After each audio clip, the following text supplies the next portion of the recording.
네, 인사드리겠습니다. 안녕하세요. 반갑습니다. 시편 128편을 함께 보시겠습니다. 시편 128편이 오늘 말씀 본문이고요. 여호와께서 복을 주실지어다 라는 제목으로 오늘 말씀을 나누겠습니다. 네, 다 펴신 것 같은데요. 128편 전체 말씀을 먼저 읽겠습니다. 성전에 올라가는 노래. 여호와를 경외하며 그의 길을 걷는 자마다 복이 있도다. 내가 내 손으로 수고한 대로 먹을 것이라. 내가 복되고 형통하리로다. 내 집 안에 있는 내 아내는 결실한 포도나무 같으며 내 식탁에 둘러앉은 자식들은 어린 감람나무 같으리로다. 여호와를 경외하는 자는 이같이 복을 얻으리로다. 여호와께서 시온에서 내게 복을 주실지어다. 너는 평생에 예루살렘의 번영을 보며 내 자식의 자식을 볼지어다. 이스라엘에게 평강이 있을지로다. 말씀을 읽으면서 바로 이제 아셨을 텐데요. 이 시편은 복에 대한 시편입니다. 이 복이라는 주제를 가지고 기록된 시편이에요. 1절과 2절 그리고 4절, 5절에서 직접적으로 이 복을 언급을 하고 있고요. 그리고 3절, 6절도 이 복의 구체적인 예를 언급을 하고 있습니다. 그래서 복에 대한 시편입니다. 이 복을 받는다라는 것이 사람들의 어쩌면 가장 큰 관심사 중에 하나일 텐데 바로 이 시편이 그런 우리들을 위한 시편이라고 할 수 있을 겁니다. 특별히 이 시편은요, 가정이 하나님께서 주시는 복이다라는 그 사실을 굉장히 강조를 해요. 그래서 이제 가정의 달 5월이죠. 5월에 가장 많이 이렇게 전해지는 시편이기도 합니다. 앞에 127편도 사실은 이제 그런 요소들이 좀 있었죠. 이 시편 그리고 127편이 이 성전에 올라가는 노래에 왜 그렇게 포함이 되어 있느냐 우리가 생각을 해보면은 아마도 이제 많은 순례자들이 그 성전으로 갈 때 가족들과 함께 이 순례길을 갔을 것이기 때문에 그렇습니다. 어쩌면요 혼자 가는 게 이제 조금 더 편할 수 있잖아요, 그렇죠? 혼자 가는 게 편할 수 있는데 그리고 짐처럼 느껴질 수 있는데 같이 가는 것이, 그런데 그런 이 가족들이 오히려 하나님께서 주신 복이다라는 그 사실을 상기시키면서요 더 그 하나님 그 여호와를 경외하고 그의 길을 걸어가는 이 인생이라는 순례길을 걸어갈 수 있도록 축복을 하는 시편이 바로 이 시편 128편이라고 할 수 있습니다.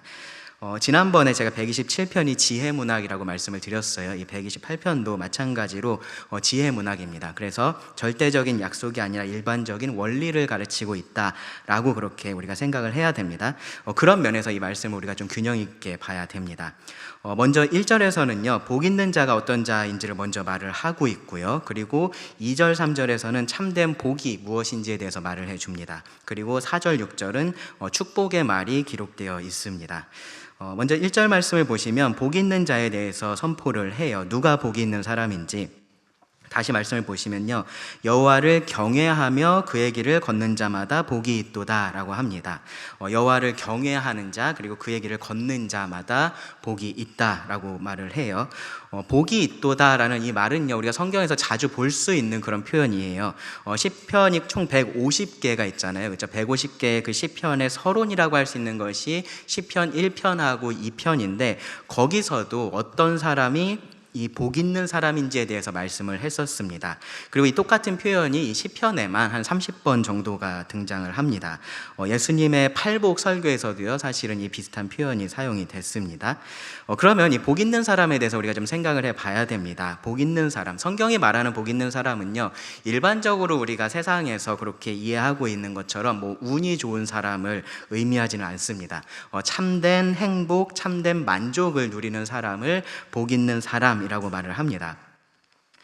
사람을 창조하신 그 하나님께서 의도하셨던 그러한 삶을 사는 그러한 사람을 말하는 거예요. 타락한 인간이 그런 복된 삶을 버리고 다른 삶을 찾으려고 계속해서 노력을 하고 있습니다. 그런데 우리 삶의 본질이라는 것이 달라지진 않았어요. 그렇기 때문에 오직 이 하나님 안에서만 그런 참된 복을 누릴 수 있고요. 성경이 계속해서 그것을 우리들에게 가르치고 있습니다.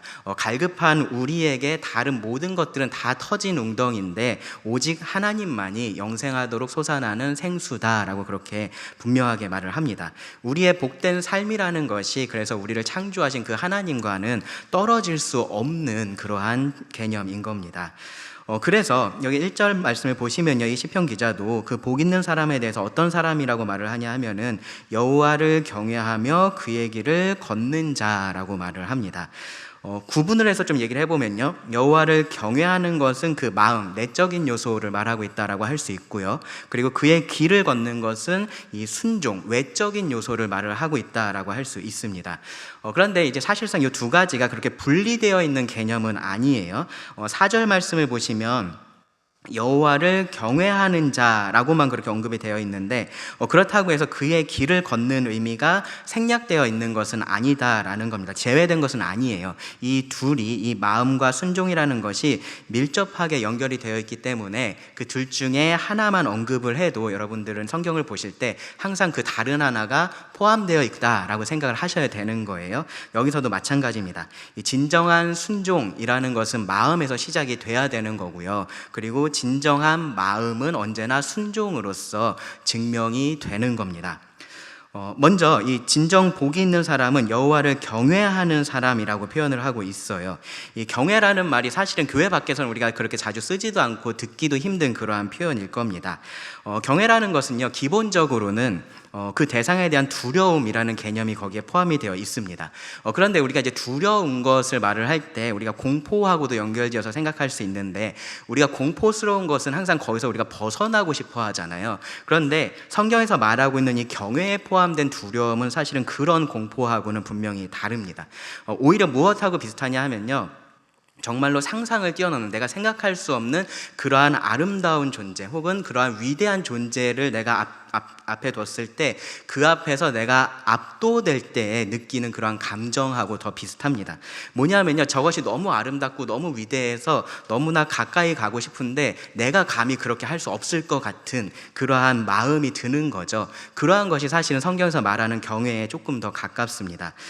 그렇기 때문에 이 하나님을 경외한다라는 것은요, 그 대상, 그 경외의 대상이 하나님인 겁니다. 그 하나님의 위대하심, 그 하나님의 아름다움을 알고요, 그것에 내가 압도돼서 그것에 합당하게 반응하는 것을 말합니다. 여기에는요, 두 가지 요소가 같이 있다라는 것을 우리가 항상 기억을 해야 돼요. 뭐냐면은 두려움이라는 것이 있는데 거기에 사랑이 같이 있습니다. 거기에 떨림이 있는데요, 거기에는 기쁨이라는 것도 같이 합니다. 그렇기 때문에 경외는요, 온전한 의미에서의 순종이라는 것을 이끌어냅니다. 왜 그러냐면은 이 순종이라는 것, 우리가 어떤 때는 그렇게 해야 돼서 할 때가 있잖아요. 근데 경외하는 사람은 해야 해서 하는 것이 아니라 정말로 그렇게 하고 싶어서 하게 되기 때문에 그렇습니다. 그래서 폰 라트라는 신학자는요, 여호와를 경외하는 것에 대해서 이렇게 정의를 했어요.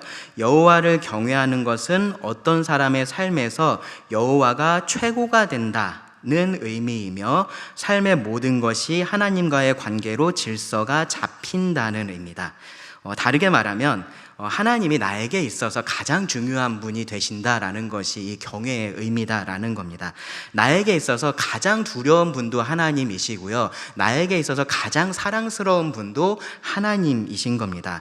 그래서 하나님을 경외하는 사람은요, 여기 1절 말씀에서 말하는 것처럼 그의 길을 걸어가는 겁니다. 하나님께서 옳다고 하신 것을 나도 옳다라고 하고요, 하나님께서 그르다라고 하신 것은 나도 그르다라고 그렇게 하는 건 거죠. 하나님이 미워하시는 것을 나도 미워하고 하나님께서 사랑하시는 것을 나도 사랑하는 겁니다. 잠언 말씀에서 그래서 이렇게 말을 해요. 잠언 14장 2절을 보시면 정직하게 행하는 자는 여호와를 경외하여도 패역하게 행하는 자는 여호와를 경멸하느니라. 하나님을 경외하는 사람은 그 하나님과 같이 정직하게 행한다라는 거예요. 잠언 8장 13절은요, 여호와를 경외하는 것은 악을 미워하는 것이라. 나는 교만과 거만과 악한 행실과 패역한 입을 미워하느니라. 하나님께서 이런 것들을 미워하시니까 그 하나님을 경외하는 사람도 똑같이 그러한 것들을 미워하는 겁니다. 그래서 이 하나님을 경외하는 것은요, 절대로 입술의 고백으로만 끝날 수는 없는 거예요. 우리가 기도할 때 하나님을 경외한다라고 말을 할 수 있고, 우리가 찬양할 때 하나님을 경외한다라고 말을 할 수 있는데 거기서 그냥 끝나지는 않는다라는 겁니다. 삶에서 하나님께 순종하는 것으로서, 이 하나님을 따르는 것으로서, 그 하나님의 길을 걸어가는 것으로서 드러나야만 그것이 참된 경외다라고 할 수 있는 거예요. 하나님의 말씀을 정말로 중요하게 여기고 그것을 따르기 위해서 최선을 다하는 것이 하나님을 경외하는 겁니다. 물론 이제 그 과정에서 그렇게 못할 때도 있겠죠. 그렇죠? 그렇게 못할 때가 있을 거예요. 근데 그것에 대해서 그냥 당연하게 생각하는 게 아니라요. 그것에 대해서 내가 정말로 안타까워하고 그것을 내가 괴로워하고 하나님 앞에서 죄책감을 가지고 하는 그러한 모든 것들이 이 하나님을 경외하는 모습이라고 할 수 있습니다. 그리고 그럼에도 불구하고 다시 하나님께 나아가는 것, 그것이 하나님을 경외하는 겁니다. 이 경외에 두려움과 사랑이 같이 있다라고 말씀을 드렸어요. 기쁨과 떨림이 공존한다라고 말씀을 드렸습니다. 그것이요, 우리의 이 순종에 분명히 영향을 줍니다. 우리가 그것을 좀 생각해 볼 필요가 있는데요. 하나님을 경외하는 것은요, 그 안에 분명히 두려움과 떨림이 있기 때문에 이 순종이라는 것을 결코 가벼운 것으로 만들지 않습니다. 오늘날 사회를 여러분 생각해 보시면 이 사회 안에서 권위라는 것이 점점점 사라져가죠. 그렇죠? 그래서 무언가를 명령하거나 하는 것들도 점점점 부정적으로 그렇게 이야기가 됩니다. 그러다 보니까요, 오늘날 이 교회들도요, 하나님에 대해서 하나님을 권위 있는 분으로서 선포하는 데 있어서 굉장한 부담감을 가지고 있는 것 같아요. 그래서 하나님을 항상 친근한 분, 뭔가 나를 언제나 그냥 받아주기만 하는 할아버지 같은 분, 이제 그러한 분으로서만 계속해서 소개하려고 노력을 하는 경우들이 있어요. 물론 하나님은 우리하고 함께하기 원하시는 분이시고요. 그리고 우리의 연약함을 충분히 이해하시고 언제나 우리의 연약함을 도와주는 그러한 분이십니다. 그래서 하나님이 그런 분이시다라고 말하는 것 자체가 거짓말은 아니에요. 그런데 그렇게 하면서 이런 하나님의 권위에 대해서 우리가 두려워해야 할 그 하나님에 대해서 그런 하나님을 가볍게 만들고 마치 전적으로 하나님이 나를 위해서 존재하는 것처럼 생각하게 만드는 것은 분명히 거짓말을 하고 있는 겁니다. 그것은 사기를 치고 있는 거예요. 하나님의 친밀함이라는 것은요, 하나님의 권위를 조금도 가볍게 만들지 않습니다.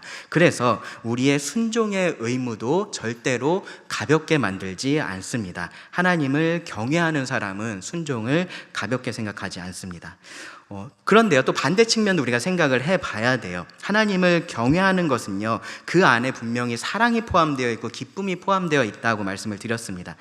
그렇기 때문에 하나님을 경외하는 것은요, 순종을 더 무거운 것으로 만들지도 않아요. 무슨 말이냐면요, 이 하나님과의 관계에서 우리가 두려움만을 생각을 하고 있으면은 종종 이 순종이라는 것이 굉장히 무거운 짐처럼 여겨지게 됩니다. 내가 그렇게 해야만 될 것 같고, 그렇게 하지 않으면 하나님에게 혼날 것 같고, 그러한 생각을 계속해서 하는 거죠. 하나님이 그런 사람들에게는 어떠한 모습으로 이렇게 좀 머릿속에 박혀 있냐 하면은, 아버지라고 부르기는 하는데 굉장히 가부장적이고 굉장히 엄격한 아버지이신 거죠. 심지어는 무슨 가정폭력을 일삼는 그러한 아버지처럼 그렇게 머릿속에 박혀 있는 겁니다.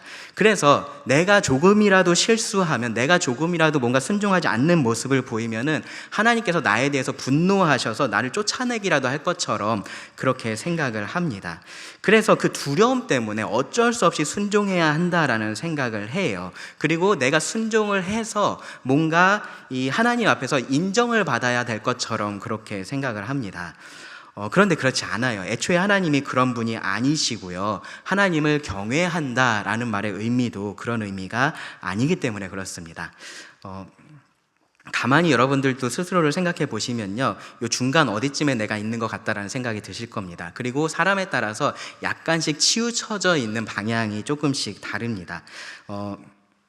죄에 대해서 내가 계속해서 뭔가 변명만 하고 있고요. 그리고 그런 죄를 나의 연약함이라는 것을 통해서 계속해서 좀 합리화하고 있는 그러한 생각이 많다면요, 경외에서 여러분은 사랑의 측면으로 조금은 치우쳐져 계신 겁니다. 그렇기 때문에 두려움의 측면을 좀 생각해 보실 필요가 있어요. 반대로 이 순종이라는 것이 항상 나에게 짐처럼만 여겨지고, 뭔가 불순종했을 때는 큰 죄책감에 사로잡혀서 내가 하나님께 나아가면 안 될 것 같은 마음만 계속해서 있다면요, 경외의 이 사랑의 측면을 좀 생각해 볼 필요가 있습니다. 두려워하는 사람이나 사랑하는 사람이나 인간인 이상 순종하기도 하고 불순종하기도 해요. 그런 것들은 우리들에게서 나타나는 현상들입니다. 근데 중요한 건 뭐냐면요, 하나님을 경외하는 사람은 어느 때든지 자기가 유리한 쪽으로 하나님을 생각하지는 않는다라는 겁니다. 오히려 하나님을 먼저 생각을 합니다. 하나님이 어떤 분이신지를 먼저 생각을 합니다. 사랑만 생각해서 순종을 가볍게 만들지 않고요, 두려움만 생각해서 순종을 과하게 무겁게 만들지 않습니다. 그렇게 여호와를 경외하며 그의 길을 걷는 자가 복이 있다라고 1절에서 말을 합니다. 한 가지 제가 말씀드리지 않은 단어가 있어요. 뭐냐면요, 마다입니다. 마다. 여호와를 경외하며 그의 길을 걷는 자마다 복이 있다라고 말을 하죠. 그렇게 하는 모든 사람들이 다 복이 있다라고 이야기를 하는 거예요. 그러니까 여기에 어떠한 그런 경쟁 같은 게 있는 게 아닌 겁니다. 여기에는 하나님과 나 사이의 관계만 존재하는 거예요. 내가 다른 누구보다 더 하나님을 경외해야지만 복이 있는 사람이 되고 그런 것이 아니다라는 겁니다. 내가 하나님을 경외하면 됩니다. 내가 하나님을 내 삶에서 가장 중요한 분으로 삼으면 되는 겁니다. 그래서 그 하나님을 아는 바른 지식 가운데서 그 여호와를 경외하면서 그 길을 기쁘게 걸어가는 사람이, 그런 사람마다 복이 있다라고 말을 합니다. 우리가 다 이 복을 받을 수가 있는 거예요. 2절 3절을 보시면 이제 누가 그런 복이 있는 사람에 대해서 말한 다음에 그런 복이 이제 무엇인지에 대해서 2절 3절에서 이야기를 해요. 하나님께서 어떤 복을 주시는지를 말을 합니다. 두 가지를 언급을 하는데요, 하나는 일에 대한 복이고요, 다른 하나는 가정에 대한 복입니다. 2절 말씀이 먼저 일에 대한 복을 이야기를 해요. 네가 네 손으로 수고한 대로 먹을 것이라, 네가 복되고 형통하리로다 라고 말을 합니다. 127편에서도 제가 말씀을 드렸었는데요, 일하는 것 자체가 죄의 결과는 아닙니다. 일은 처음부터 하나님께서 인간에게 의도하셨던 그러한 삶의 방식이라고 할 수 있어요. 죄가 가져온 결과는요, 창세기 3장 18절에 따르면은 가시덤불과 엉겅퀴입니다. 그것이 의미하는 건 뭐냐면요, 더 많은 수고입니다. 먹기 위해서 땅에 심은 것은 밭의 채소들인 거죠. 근데 그 땅이 가시덤불과 엉겅퀴를 함께 내기 때문에 더 많은 땀을 흘려야, 더 많은 수고를 해야 원하는 것을 먹을 수 있게 된 것, 얻을 수 있게 된 것, 그것이 이 죄의 결과로서 우리들에게 주어진 저주라고 성경은 말을 해요. 그런데 이것이요, 단순히 땅에서 농사 짓는 상황만 그렇게 이야기를 하는 건 아닙니다. 하나의 원리예요. 그렇기 때문에 우리가 하는 모든 일에 이런 것들이 해당이 됩니다. 죄는 모든 일을 더 힘들고 어렵게 만든 거예요. 지난번에 살펴봤었던 127편은요, 그런 상황에서 마치 먹고 사는 모든 것이, 그 열매를 얻는 그 모든 것이 나에게 달린 것처럼 과하게 일하는 것의 문제를 암시적으로 지적을 했었어요. 127편 2절 말씀을 다시 한번 보시면, 너희가 일찍이 일어나고 늦게 누우며 수고의 떡을 먹음이 헛되도다 라고 그렇게 말씀을 했습니다. 생각해 보시면요, 인간의 타락 전이나 타락 후나 이 식물이 자라고 열매 맺는 것은 다 하나님께 달린 일이에요. 그렇죠? 그것 자체가 달라지지가 않았습니다. 결국 사람은요, 자기 손으로 성실하게 일을 하면서 하나님께서 그 수고의 열매를 먹을 수 있게 그러한 은혜를 주시기를 기대하면서 하나님을 의지하면서 그렇게 살아가야 되는 겁니다. 그렇게 하지 않고 마치 이 모든 것이 나의 수고와 노력에 달린 것처럼 과하게 일하는 것은 본질적으로는요, 어떤 의미가 되냐 하면은 그 열매 맺게 하시는, 그 자라게 하시는 하나님이 계시지 않은 것처럼 그렇게 행동을 하는 거예요. 그것이 하나님을 경외하는 모습이 될 수는 없는 겁니다. 그에 반해서 여기 128편 2절이 묘사하는 일의 모습은요, 뭐냐 하면은 타락 전의 일의 모습이라고 할 수 있어요. 네가 네 손이 수고한 대로 먹을 것이라. 하나님을 경외하는 자에 대해서 하나님은 그 죄의 저주의 결과를 뒤집으시겠다라고 지금 말씀을 하고 계시는 거예요. 그 수고가 헛되지 않게 하실 것이다 라고 말씀을 하는 겁니다. 그리고 그것이 하나님께서 주시는 복이고 형통함이라고 말씀을 합니다. 이 말씀이 사실은요, 신약에서 예수님께서 하셨던 이 말씀하고도 일맥상통합니다. 마태복음 6장 33절인데요. 그런즉 너희는 먼저 그의 나라와 그의 의를 구하라. 그리하면 이 모든 것을 너희에게 더하시리라. 네, 이 모든 것, 우리에게 필요한 것들을 더해 주시겠다라고 말씀을 하십니다. 그런데 우리가 지금 복에 대해서 얘기를 하고 있잖아요. 그렇죠?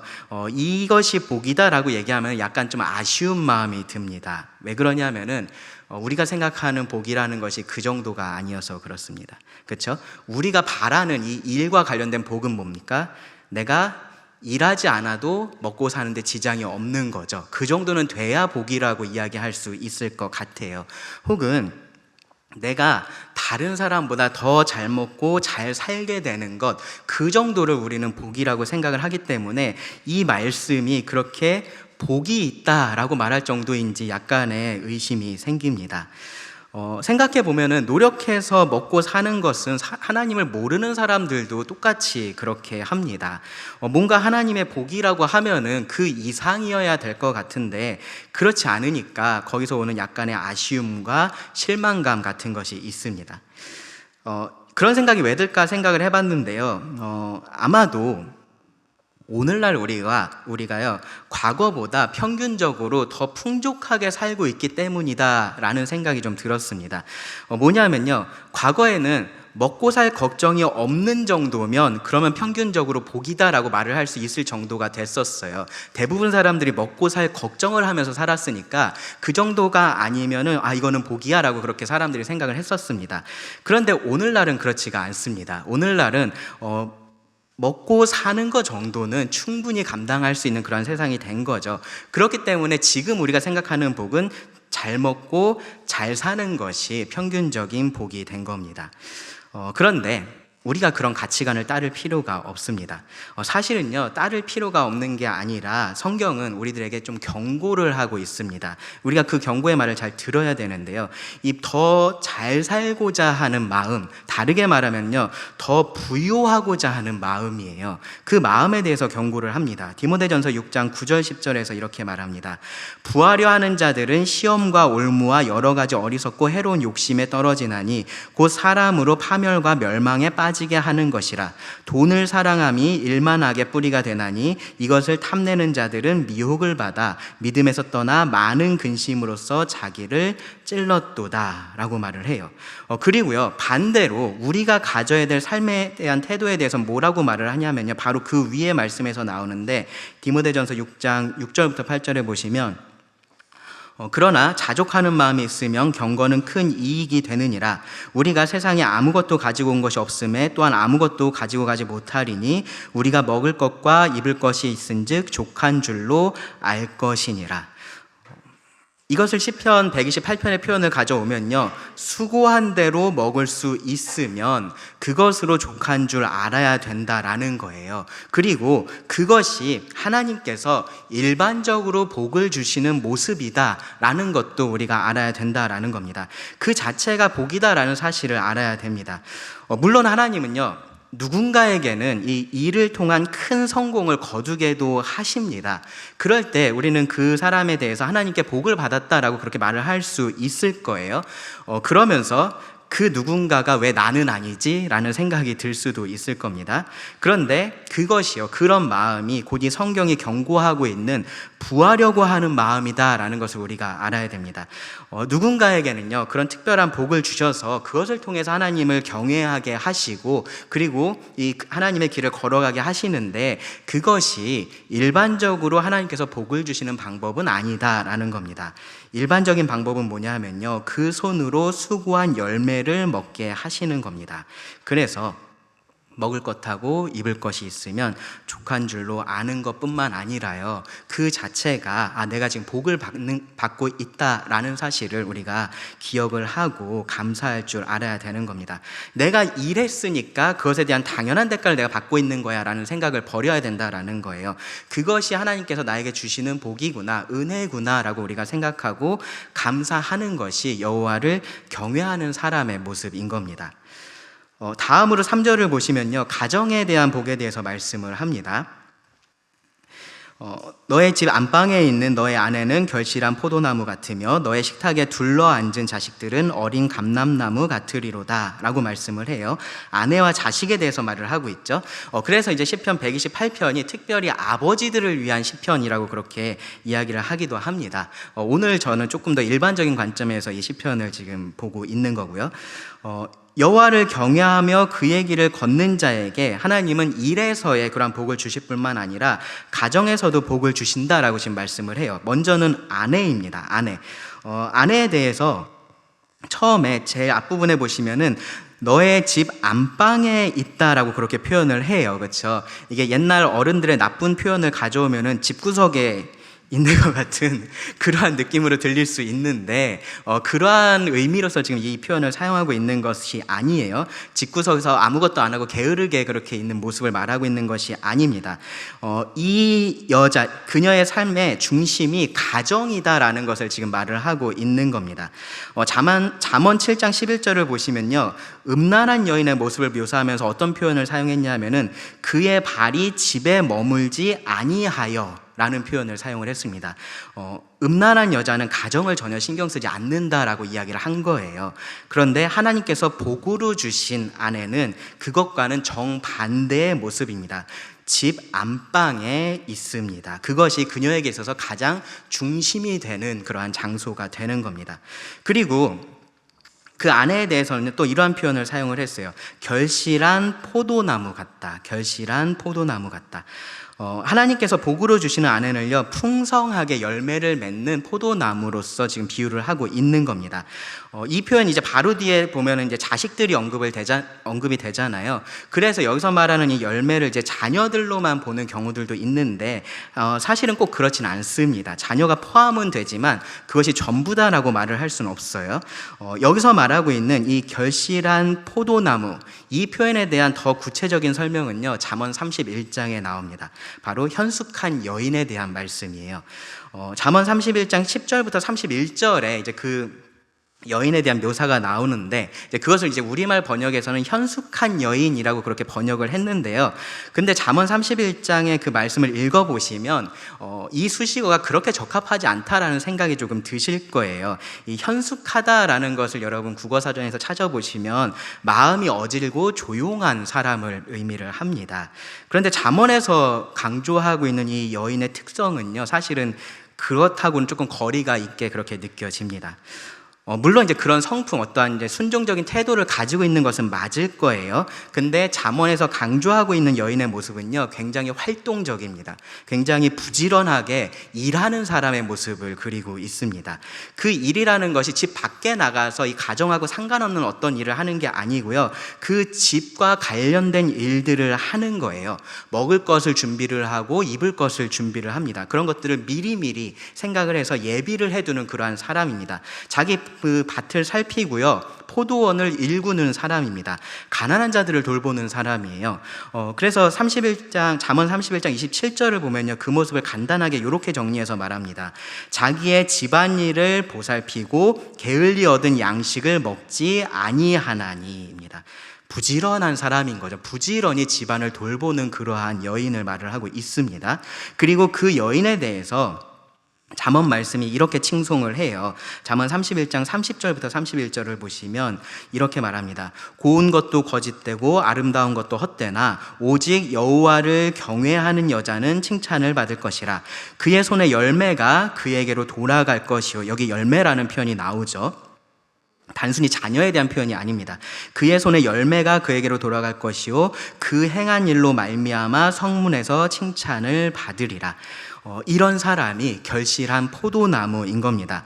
여호와를 경외하는 남편이 밖에서 수고해서 그 열매를 맺는 것처럼 여호와를 경외하는 아내는 이 안에서 수고해서 그 열매를 먹는 그러한 모습이라고 할 수 있습니다.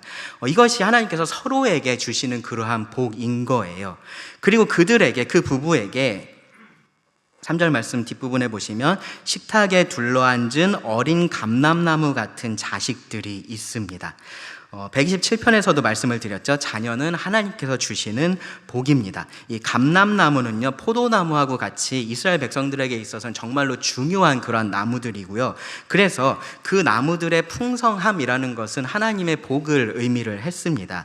이 시편 기자가 지금 그런 이미지를 가져와서 자녀가 얼마나 복된 존재인지를 표현을 하고 있는 거예요. 특별히 이제 어린 감람나무라는 표현을 사용을 했어요. 감람나무 싹이라고도 번역을 할 수 있는 건데, 이 감람나무는 굉장히 천천히 그렇게 자란다라고 합니다. 그래서 주의 깊게 돌봐야 하는 그러한 나무인 겁니다. 이제 그런 면에서 자녀에 대해서 아주 좋은 비유라고 할 수 있습니다. 여기 2절, 3절에 묘사되어 있는 이 모습을 여러분 생각해 보시면요, 가정이라는 것은요, 서로가 서로에게 하나님의 복이 되는 곳이다라는 것을 우리가 알 수 있습니다. 남편에게는 아내와 자녀라는 복이 있는 거고요, 아내에게는 남편과 자녀라는 복이 있는 거고요, 자녀들에게는 부모가 복이 되는 겁니다. 하나님을 경외하는 자에게 하나님께서 이런 가정의 복을 내려주신다라는 거예요. 그런데 여기서 우리가 좀 한 가지 같이 좀 생각해 볼 게 있습니다. 이것들을 복이라고 성경은 분명히 얘기를 하고 있어요. 그렇죠? 이러한 가정에 대해서 성경은 분명히 복이라고 말을 하고 있습니다. 그런데 오늘날 세상의 가치관을 가만히 보면요, 지금 여기서 말하고 있는 이 복하고는 정말로 멀리 떨어지려고 하고 있구나라는 것이 너무나 분명하게 보입니다. 정말로 길지 않은 시간 동안에 놀라울 정도로 이 가치관이, 가정에 대한 가치관이 달라져 버렸습니다. 일에 대해서도 마찬가지예요. 일에 대해서 한번 생각을 해보세요. 물론 이제 과거에도 일에 대해서 그냥 단순한 돈벌이 수단으로 생각하는 경우들이 있었는데, 그래도 일하는 것 자체에 대해서 굉장히 긍정적인 생각들도 사람이 많이 가지고 있었습니다. 내가 뭔가 생산적인 일을 해서 이 사회에 긍정적인 기여를 하는 것을 사람들은 보람으로 여겼었어요. 그래서 이 자기가 갖고 있는 직업에 대해서, 그 일에 대해서 자부심 같은 것을 가지고 있었습니다. 그런 게 아니더라도요, 회사 같은 데 가면 항상 뭐라고 써 있냐면은 근면 성실, 그렇죠? 근면 성실이라고 그렇게 써 있었습니다. 그게 기본적인 가치로서 다들 받아들였었던 거예요. 성실하게 일하고 그것에 합당한 대가를 받는 것을 당연한 것으로 여겼었던 겁니다. 근데 지금은 그러한 생각들이 많이 달라져 있다라는 생각이 들어요. 뭐냐면요, 내 손으로 수고해서 먹고 사는 것은 그냥 어쩔 수 없이 돈이 필요해서 하는 일인 거지, 할 수만 있으면 하고 싶지 않은 일이 지금은 되어 버렸습니다. 그래서 이 직업 선택의 기준이라는 것도요, 지금은 그냥 돈이 됐습니다. 그래서 공부 좀 하는 사람은 다 뭐가 됩니까? 의사가 돼요. 판사가 됩니다. 뭐를 잘하고 어떤 사명을 가지고 있고 그런 것이 전혀 상관없이 그냥 돈을 잘 벌 수 있는 직업을 선택을 하는 거예요. 사실 모든 사람들의 가장 선망의 대상은 어떤 사람이냐면요, 부모를 잘 만난 사람입니다. 부모를 잘 만났다라는 것은요, 부모가 돈이 많은 사람이라는 겁니다. 나한테 물려줄 재산이 많은 사람이라는 의미예요. 그게 아니면요, 소위 말하는 뭔가 대박이 터지기를 바라는 사람들이 너무나 많습니다. 복권이 됐든 주식이 됐든 뭐 코인이 됐든 부동산이 됐든 뭐가 됐든 내가 수고한 것은 요만큼이어도 그렇다고 비교할 수 없을 정도의 결과를 얻는 것, 그것을 다들 바라면서 살고 있습니다. 부유한 집안에서 태어나는 것을 죄라고 말씀드리는 게 아니고요, 여러분들 주식 투자한 게 잘 된 것이 죄라고 말하는 것도 아니고, 사업이 생각보다 잘 되는 것을 죄라고 말씀드리는 것도 아닙니다.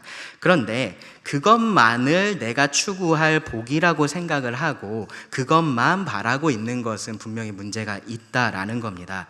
손으로 수고해서 먹고 사는 사람을 능력이 없는 사람 혹은 어리석은 사람으로서 취급을 한다면, 나에게 그런 생각이 든다면요, 내가 이 부분에 있어서 이 일에 대해서 잘못된 가치관을 가지고 있구나라는 생각을 여러분 하셔야 됩니다. 3절에서 묘사하고 있는 이 가정의 모습은 훨씬 더 심각합니다. 요즘 사람들은요, 결혼할 이유를 찾지를 못해요. 그래서 겨우겨우 찾아낸 게 뭐냐면은 늙어서 외로울 때 누가 옆에 있어야 된다라는 겁니다. 아프면 어떡할 거냐, 그 정도 이야기를 합니다. 그러니까 결혼해야지라는 이야기를 합니다. 전혀 설득력이 없는 그런 이유를 대고 있는 겁니다. 이게 실화인지 만들어낸 얘기인지는 잘 모르겠는데요, 이런 얘기가 있습니다. 제가 어디서 읽었는데, 주일학교 선생님이 아이들한테 물은 겁니다. 성경에서 하나님은 결혼에 대해서 뭐라고 말씀하셨어? 라고 그렇게 물어봤어요. 아마 그런 대답들을 기대를 했겠죠. 남자가 부모를 떠나서 그의 아내와 합하여서 둘이 한 몸을 이루는 것을 하나님께서 말씀하셨습니다. 아마 그런 것들을 기대를 했을 겁니다. 근데 한 아이가 손을 들고 이렇게 대답을 했다 그래요. 아버지, 저들을 사하여 주옵소서. 자기들이 하는 것을 알지 못함이니이다. 만들어낸 얘기겠죠. 그렇죠? 만들어낸 이야기이기를 바랍니다. 그런데 이것이 오늘날 이 결혼을 보고 있는 사람들의 잘못된 시선을 정말로 단적으로 보여주는 이야기다라는 생각이 듭니다. 결혼을요, 그냥 알지 못하고 하는 잘못된 생각 정도로 생각을 하고 있는 거예요. 결혼을요, 어떤 이득을 얻기 위해서, 나한테 뭔가 도움이 되는 뭔가를 얻기 위해서 하는 것으로 생각을 하고 있는 겁니다. 그러니까 요즘에 20대 중반이나 후반쯤 돼서 결혼한다라고 하면은, 심지어는 뭐 30대 돼서 결혼한다 그래도 비슷한 반응을 보이는 것 같은데, 이렇게 반응을 해요. 왜 이렇게 빨리 결혼하려고 해? 라고 합니다. 왜 이렇게 빨리 결혼하려고 해? 젊을 때 즐길 게 많은데 굳이 왜 스스로 그렇게 얽매는 선택을 하느냐라고 묻습니다. 결혼해서 좋을 게 없다라는 생각이 지금 깔려 있는 겁니다. 세상의 기준에서 볼 때는 사실은 그 생각이 틀리지 않아요. 그러니까 겨우 찾아낸 이유가 늙으면 외로우니까 결혼해야 된다 정도인 겁니다. 근데 성경 이렇게 말해요. 잠언 18장 22절을 보시면, 아내를 얻는 자는 복을 얻고 여호와께 은총을 받는 자니라. 아내를 얻는 것, 결혼하는 것, 결혼 자체가 하나님의 복이다라고 성경은 이야기를 하고 있다라는 거예요. 그러니까 결혼해서 내가 뭐를 얻을 수 있느냐 없느냐 장단점을 따져가면서 장점이 높으면 결혼하고 단점이 많으면 결혼하지 않고, 그러한 선택할 문제가 아닌 겁니다. 그런데 지금은 그렇게 하고 있습니다. 어떻게 하고 있는 겁니까? 하나님께서 복이라고 말씀하신 그 복에서 멀어지는 선택을 하고 있다라는 거예요. 그러니까 이 결혼 안에서 하나님께서 주시는 복을 누리지를 못하고요. 또 그러니까 결혼에 대해서 더 안 좋게 생각하는 그런 악순환이 지금 우리 사회 가운데 계속해서 일어나고 있습니다. 자녀에 대한 생각은 어떻습니까? 여러분, 자녀에 대해서 생각을 해보세요. 자녀는 복인가요? 짐인가요? 복이죠. 네, 성경은 분명히 복이라고 이야기를 합니다. 근데 오늘날 정말로 많은 사람들이 자녀를 짐처럼 여기고 있습니다. 부모들은요, 출산과 육아로 인한 경력 단절을 걱정을 합니다. 그래서 그것 때문에 아이를 가질지 말지를 가지고서 고민을 합니다. 양육의 기쁨이라는 것이 없고요, 육아 스트레스라는 것만 남아있어요. 그래서 정말로 무슨 하기 싫은 일을 떠맡은 사람들처럼 합니다. 그래서 내가 이만큼 애 봤으니까 너도 이만큼 애를 봐야 돼 라는 이야기들을 하고 있습니다. 그런 이유 때문에 결혼은 했는데 자녀를 갖지 않는 경우들도 많아지고 있습니다. 혹은요, 이 자녀 양육하고 관련된 모든 일들을요, 외주에 맡기는 것을 당연하게 생각하는 부모들도 점점점 늘어나고 있어요. 자녀 양육을요, 사회에 그냥 일임하고 있고요, 교회에 그냥 일임을 합니다. 자녀를 학교에 보내고 학원에 보내고 교회에 보내면 마치 부모로서 해야 될 일을 다 한 것처럼 그렇게 생각을 해요. 부모가 양육을 하는 사람이 아니라 양육을 맡긴 사람이 되어 버렸습니다. 그래서 이 학습에 대한 책임은 학교 선생님한테 묻습니다. 학원 선생님한테 물어요. 영적인 책임은요, 교회 선생님한테 가서 묻습니다. 우리 아이가 왜 이러냐고 묻습니다.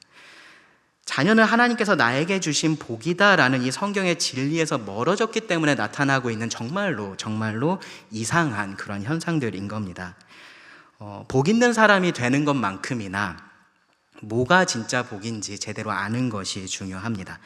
여러분, 세상에서 추구하는 그러한 복을 여러분들도 추구하고 계시다면요, 여러분 교회에 계시면 안 됩니다. 세상 밖으로 나가셔야 됩니다. 성경을 보지 마시고요, 성경은 덮어두시고 세상에서 말하고 있는 그러한 다른 책들을 잘 찾아보시기 바랍니다. 그런데 하나님께서 주시는 참된 복을 여러분 추구하신다면요, 여러분 그렇다면 이 안에 계셔야 됩니다. 성경을 펴보셔야 됩니다. 하나님께서 주시는 이 평범해 보이지만 정말로 좋은 것들을 복으로 여기고 감사할 수 있어야 됩니다. 그리고 그런 사람들이 정말로 복되고 형통한 사람입니다. 이제 4절부터 6절 말씀을 볼 텐데요, 이 말씀은요, 이 평범해 보이는 가정의 모습이 정말로 하나님의 복이다라는 그 사실을 다시 한번 확인을 하고요, 그리고 그런 복이 계속해서 그 가운데 지속되기를 비는 축복의 말을 기록을 했습니다. 4절에서 이렇게 말하죠. 여호와를 경외하는 자는 이같이 복을 얻으리로다. 1절부터 3절까지 했었던 이 모든 말씀에 가장 간략한 요약입니다. 여호와를 경외하는 자에게는 이런 일상의 복이 있을 것이다 라고 이야기를 하는 거예요. 그리고 이제 이 사실에 기초해서 축복의 말을 전합니다. 5절 6절 보시면 여호와께서 시온에서 너에게 복을 주실지어다. 너는 평생에 예루살렘의 번영을 보며 너의 자식의 자식을 볼지어다. 이스라엘에게 평강이 있을지로다. 이것은 축복의 말입니다. 다른 사람을 향해서 하는 말이에요.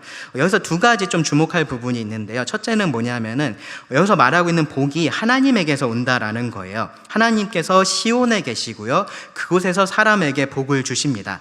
하나님을 경외하지 않는 사람도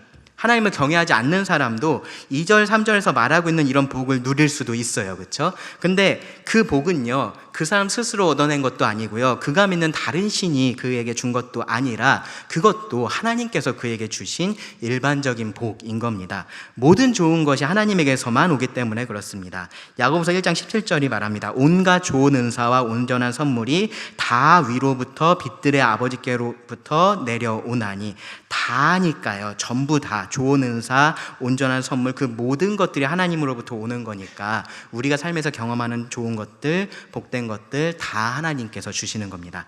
하나님을 경외하는 자라면 더 이런 복을 구할 수가 있습니다. 그리고 하나님의 길을 걸어가면요, 자연스럽게 그 길에 놓여 있는 이러한 복들을 누릴 수가 있는 겁니다. 둘째로요, 이 가정의 복에 대해서 지금까지 이야기를 했는데 그 복이 사회의 복하고도 연결이 되어 있는 것을 우리가 여기서 볼 수 있습니다. 여기서 시편 기자는요, 예루살렘의 번영에 대해서 말을 하고요, 이스라엘의 평강에 대해서 이야기를 해요. 하나님을 경외하는 자에게 하나님께서 복을 주실 때 그가 속해 있는 그 공동체도 복을 받는 것이 되는 겁니다. 또 반대로요, 하나님께서 그들이 속해 있는 그 공동체에 복을 주시는 것, 그것이 곧 그들에게 복을 주시는 것이 되기도 하는 겁니다. 그래서 이 포로된 이스라엘 백성에게 예레미야가 그 성읍의 평안을 구할 것을 말을 했었어요. 예레미야 29장 7절에서 말합니다. 너희는 내가 사로잡혀 가게 한 그 성읍의 평안을 구하고 그를 위하여 여호와께 기도하라. 그 이유는 그 성읍이 평안함으로 너희도 평안할 것임이라 입니다. 이 똑같은 원리가요, 신약에서 바울이 이 임금들과 높은 지위에 있는 사람들을 위해서 기도해야 할 이유를 말하면서도 똑같이 적용이 됐습니다. 디모데전서 2장 2절에서 말합니다. 임금들과 높은 지위에 있는 모든 사람을 위하여 하라, 기도하라라는 겁니다. 이는 우리가 모든 경건과 단정함으로 고요하고 평안한 생활을 하려 함이라. 그러니까 여기 5절 6절에서 시편 기자는요, 그리고 이 시편으로 노래하는 사람들은 하나님께서 이 땅에서의 삶에 필요한 그런 평범한 복을 주시기를 지금 구하고 있다라고 할 수 있습니다. 하나님께서 복 주신 그 경건한 가정들을 통해서 사회가 번영을 하고, 그리고 그 사회의 평안함으로 인해서 가정의 안정이 보장이 되고, 그래서 자식의 자식을 볼 때까지 혹은 그 이상까지 이 땅에서의 삶을 여호와를 경외하면서 그 길을 걸어갈 수 있기를 구하는 그러한 기도인 겁니다. 그게 정말로 복된 삶인 거예요. 뭔가 대단한 하나님의 개입하심이 없는 것 같지만 사실은 그런 것이 하나님의 은혜의 섭리가 가득한 그러한 삶이기 때문에 그렇습니다. 그래서 우리도 이런 삶을 추구해야 되고요, 그리고 우리가 서로에게 이러한 삶을 살 수 있기를 축복해야 됩니다. 하나님께서 그런 우리에게 복을 주시겠다라고 말씀을 하십니다. 이 복에 대해서 생각을 할 때요, 한 가지 좀 흥미로운 것은요, 세상 모든 사람들이, 제가 처음에 말씀드렸었던 것처럼 세상 모든 사람들이 다 복 받기를 원하고 있는데 이 복으로 가는 길은 거절을 하고 있다라는 그 점입니다. 기본적으로 그 복에 대한 정의가 잘못됐기 때문에 그렇습니다. 사람들이 생각하는 그 복의 조건을 고려를 해보면 하나님을 경외하고 하나님의 길로 가는 것은요, 그들이 생각하는 복에서는 오히려 점점 멀어지는 일처럼 그렇게 보여서 그렇습니다. 그런 면에서 사탄이 이 아담과 하와 이후에 정말로 큰 성공을 거뒀다라고 말을 할 수 있을 것 같아요. 사탄은요, 하나님을 경외하고 하나님의 길로 걸어가는 사람은 복이 없고 직접 하나님이 돼서 자기 길로 걷는 자가 복이 있다라고 그렇게 사람들을 속였고요, 사람들은 그 거짓에 속아서 지금까지 그렇게 살아가고 있습니다. 그래서 아무리 생각을 해봐도요, 하나님을 경외하고 그분의 길을 걷는 것은 복을 얻는 길이 아니라 그냥 손해보는 길인 것만 같습니다. 근데 성경이 이렇게 말을 합니다. 잠언 14장 12절을 보시면 어떤 길은 사람이 보기에 바르나 필경은 사망의 길이니라. 사람이 보기에 바른 길이 아니고요, 사람이 보기에 좋아 보이는 길이 아니고요, 성경이 말하는 그 길로, 그 바른 길로 가야 되는 겁니다. 그 길로 가야 내가 복을 받을 수 있는 거고요, 그 길로 가야 내 가족이 복을 받을 수 있는 겁니다. 유일한 길이에요. 이미 이런 길을 선택한 성도들의 입장에서는요, 이런 말씀이 또 위로도 되면서 한편으로는 아까 말씀드렸었던 것처럼 약간의 아쉬움이 남기도 합니다. 이게 옳다라는 생각은 드는데 당장에 뭔가 그렇게 크게 달라지는 것도 없어 보이고, 그리고 지금 내 입장에서는 뭔가 이렇게 복이라고 느낄 만한 것이 없는 것처럼 그렇게 생각이 돼서 그렇습니다. 그러면서 또 주위를 둘러보면요, 여기선 분명히 사망의 길로 가고 있다라고 말하고 있는 그 사람들이 오히려 정말로 그런가 싶을 정도로 잘 살고 있는 모습들이 보여서 그렇습니다. 그런 갈등이요, 사실은 굉장히 오래된 갈등입니다. 왜 그러냐면은 우리가 살고 있는 이 땅이 하나님의 나라가 아니기 때문에 그 나라를 향해서 걸어갔었던 모든 순례자들, 모든 믿음의 선진들이 다들 그러한 갈등을 했었습니다. 그러한 갈등 가운데 살았습니다.